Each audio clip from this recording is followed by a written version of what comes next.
This actually happened to me a few years back at the University of the Arts in Philadelphia. My sophomore year, I roomed with a girl named Kara.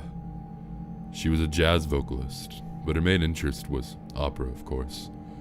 We had a small room on the 6th floor of a dormitory called Juniper Hall. The walls were thin, and her late-night singing and voice practices would keep me up late. After a month or so of lost sleep, I convinced her to move her late-night practices to the music studios in the Merriam Theater building a block away.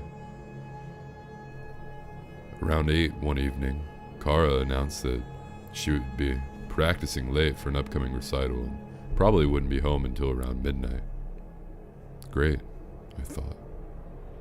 That means I can go to bed early. I was beat. I'd had a horrible day in acting studio and was ready to pass out as soon as I had dinner. She said goodnight and left, coffee and sheet music in hand. I made some grilled cheese that night with some soup, and I gobbled it down and immediately began preparing for bed. By the time I got out of the shower, my eyelids were so heavy I could barely brush my teeth.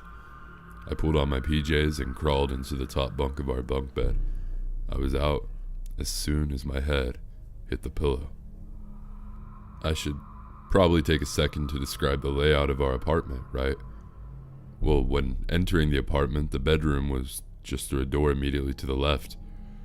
Our bathroom was inside the bedroom, just past the bunk beds.